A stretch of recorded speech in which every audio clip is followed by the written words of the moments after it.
Well, hello, I'm Shelby Black, and today, with a little help from my audience, I'm going to make one of my favorite dishes that both of my grandmothers have helped me make, and it's going to be lasagna. And for lasagna, you need hamburger meat, spaghetti sauce, V8 juice, mozzarella, ricotta cheese, lasagna noodles, and a pan and an egg. And now for starters. First, you need to preheat your oven to 350 degrees. You want to do that for me? Of course. Oh, yes. Okay. And then after you have it preheated, I would start browning your meat, which I have Kaylin back here helping me brown my hamburger meat, which my Granny Sandra told me that you could also use Italian sausage instead of hamburger meat, but I had hamburger meat, and I added a little bit of garlic just so it would taste a little better.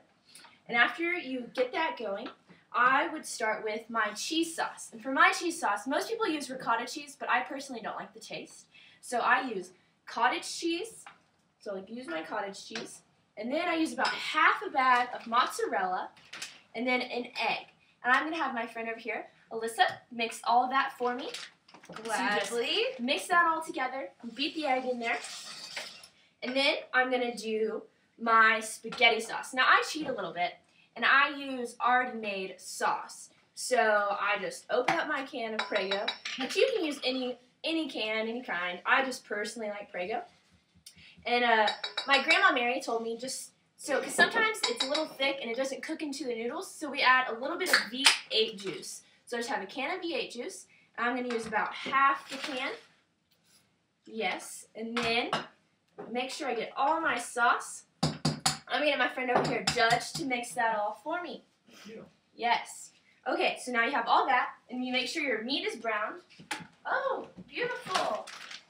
Yes. I've been working on this for a while, but now it is ready. So you have that. Make sure you don't burn your cabinet. Get a little towel. Put your skillet on here. All right, so you have that. And now for assembling your whole lasagna, because you have everything made. It's really not that difficult. You get your 13 by 9-inch pan.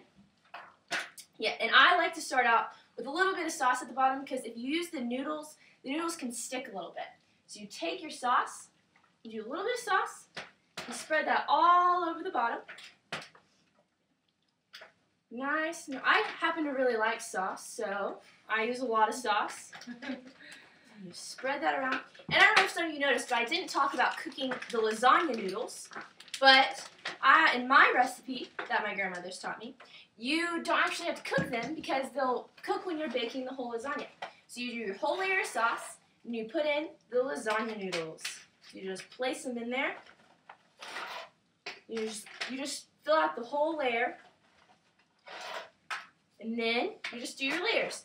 And then I'm going to use my cheese layer first. Do you have mozzarella? No, that is good. So I have my cottage cheese, mozzarella, and egg mixture. I'm going to do a layer of that. And sometimes the lasagna noodles are a little long, so you might have to break them to make them fit. But I think it looks good. So I use a whole layer of ricotta cheese. And you do that, and then you can do a little bit of sauce on top, and that works out nice. After you do that, you can just do another layer of noodles, and then another layer of cheese, and you just go with what you have. And I'll probably have 2 layers of meat with all this.